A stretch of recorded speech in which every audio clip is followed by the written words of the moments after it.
Hello guys, this is a glimpse of one of our shopping centers here in the village. I'm here to buy meat, and this is what most of our butcheries look like. We get our beef fresh every single day from the nearby slaughterhouse, and when we come to buy, you actually get to choose the part of the meat that you want, and it's usually a mix of some fillet and bones. I know most of you out there buy already packaged meat where you have specific parts that you want, but here it is cut in your presence. And strangely, we still use the stone scale. They are avoiding the digital one. I think it's more accurate, so they make good money using this old scale because they somehow tamper with it so that you get less weight for the same amount of money that you're supposed to pay, for instance, for a kg of meat. Anyway, that's not what we're here for today. I'm just about to do something that is considered a taboo in our community. I think everything I've achieved in this life is because I broke all the rules. And I'm just about to break another rule today. I always feel that whoever came up with all the rules and these taboos had no goodwill for the girl child in this society. I brought this piece of meat to cook in my home. It's going to be the first time I'm cooking here. We've cooked here before, but it's the builders who are cooking. So as a woman, the community laws do not allow me to start a fire in my home and cook if I am not married. On a day like this, the village elders and the man of the home are supposed to be the first people to taste the food that is cooked by me. But tell me, does this mean I will never ever cook in my home? Forget about the cooking and eating in this home. The first rule I broke was buying land. So let me talk about women and land ownership here in the village. This takes me back to 2017, 2018 when I was shopping for land to buy here in the village. Every time I went to view a property that was up for sale, I remember being asked where my husband was. So it's like a single woman cannot just purchase a property like land here. It's not normal. Most of the lands you see in the village are an inheritance from the ancestors to the current people who occupy them. So this land was only inherited by the boys of the home, and the women were left with nothing. The assumption was they would get married, go to another home where a son has already inherited land. So this simply means a woman cannot own a piece of this earth. I remember one of the village elders suggesting they get me a man who would pose as the real owner of the land I was buying. Something I just laughed off.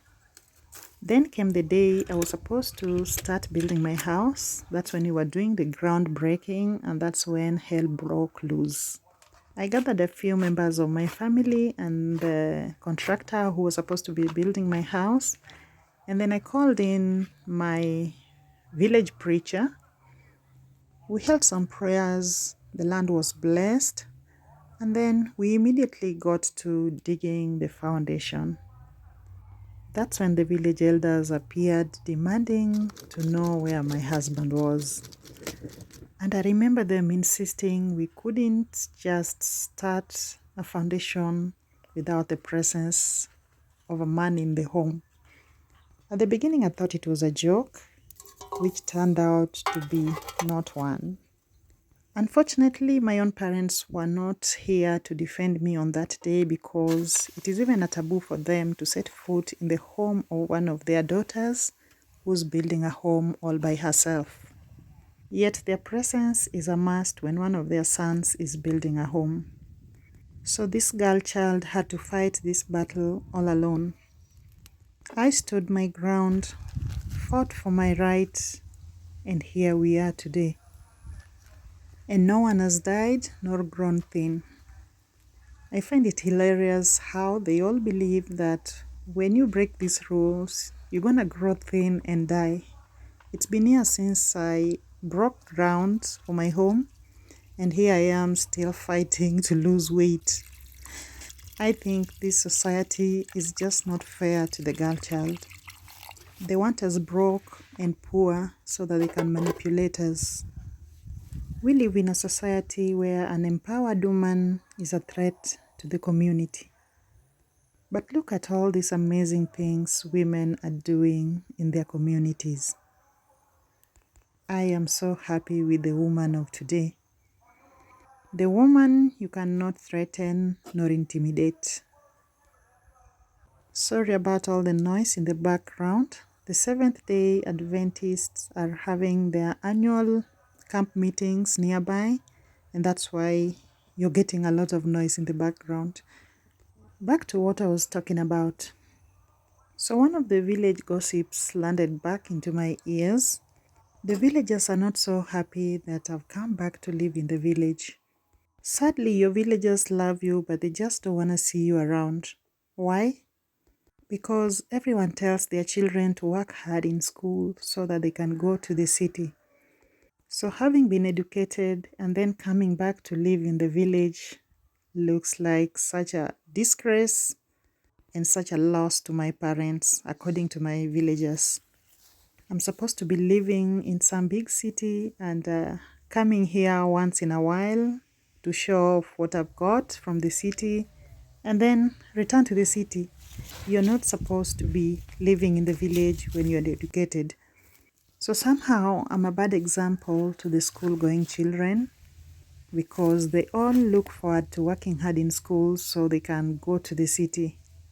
Seeing me walk around the village doesn't seem to be a motivation for them. I recently did a video touring my village and I showed you how deserted all the roads, all the homes are. Some were locked many years ago and the owners haven't returned. It's because of the stigma about being a villager. Being raised and living in the same village while others went to school and left to the big cities or went overseas. So this makes anyone who's still living in their villages feel like a failure and such a letdown to their families. So you'll find many people would rather be out there in the cities suffering, they'd rather be in the streets, but not be in the village. Yet they have decent homes here in the villages, they have lots of land they can do so much with, but the society is going to judge them harshly. So that's the reason people are out there and not returning to their villages. I know a number of people who are out there in the cities, yet they are suffering and could do much better here in the village. It's also very, very difficult to find somebody of my age still living in their village. I think most of my age mates got married while we were still in primary school. They were actually under 16 years of age when they got married, most of them. I'm in my early 40s and it's quite strange for my villagers to see me living with my parents and living in the same village I was raised. So while my parents don't have an issue with me not being married, the society is a bit harsh. Every time you pass the shopping centers or where people are gathered, you'll see people gossiping or pointing at you. So they're definitely talking about you. But I've decided that will not bother me because I made a choice to stay this way. Marriage is not for everyone, and the society will not push me into marriage if I don't want it. I think it's just time for everyone to style up and embrace the changing world, a world where men and women are equal. I am so grateful to anyone out there who is empowering the girl child and women, because when you empower just one woman, you empower an entire community. Okay, so while my meat cooks, I'm here breaking all the leaves. My bishop tree has been shedding its leaves like crazy. I think it sheds in the dry season. And right now it's been really, really sunny, and the leaves are falling throughout the day. These leaves are very good for our garden, so I'm just going to use them to mulch the vegetables I planted in my garden, and they will rot and become fertilizer to all those plants I have there.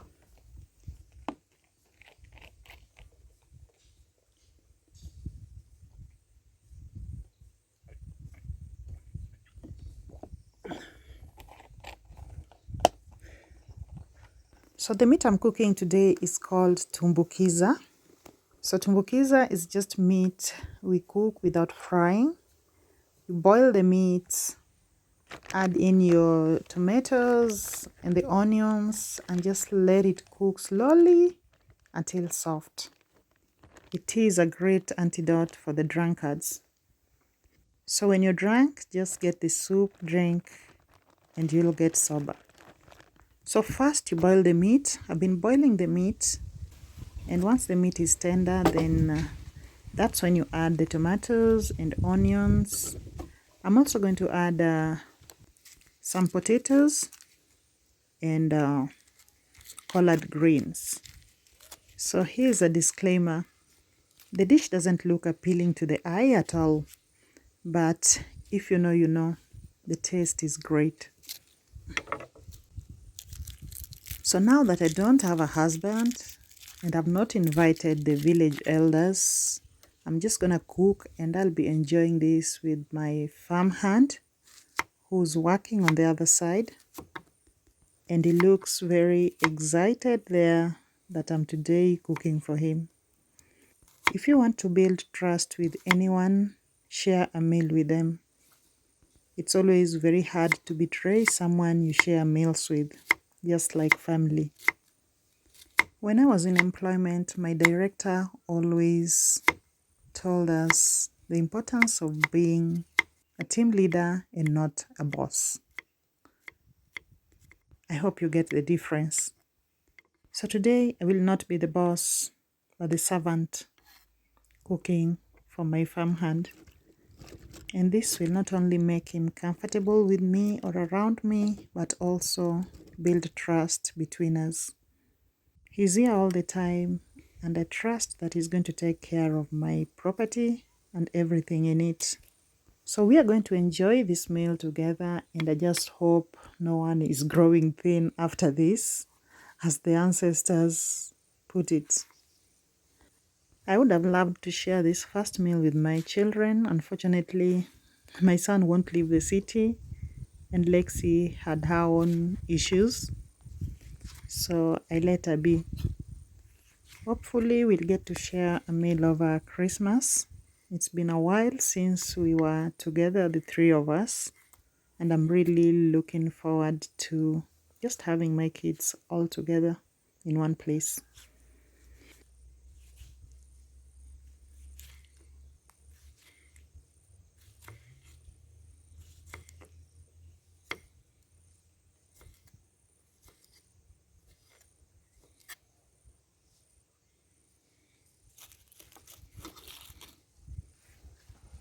So the meat has been cooking for some time, and it's now soft enough, and I'm just gonna add in the tomatoes and onions and the potatoes and vegetables, and just let it cook a little more. Then it's just ready to serve. Consider this the best way to cook meat. No oil, no spices, just natural food. I hope you get to try this recipe. It's quite simple. And if you do, please let us know how it went down. I've really gone slow on carbs lately. I'm not doing carbs. Even these potatoes I won't be eating. I'll just have some meat because I'm not becoming a vegetarian anytime soon. I love meat in all forms. I know that sound of the spoon is really annoying, but I didn't have a wooden spoon here. This is just a makeshift kitchen just for today.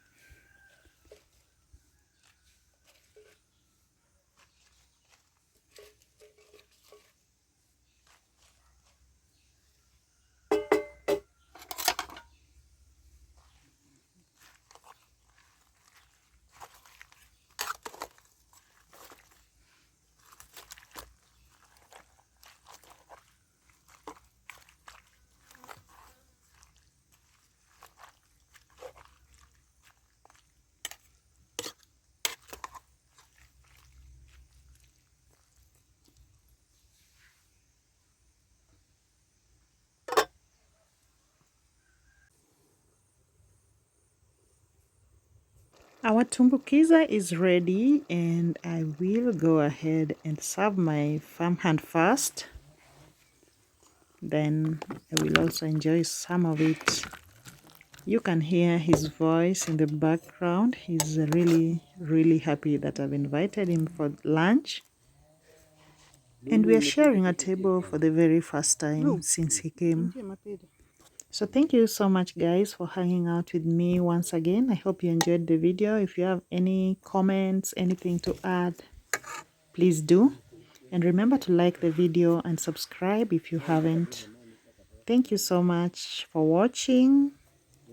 Bye bye for now. I'll see you in the next.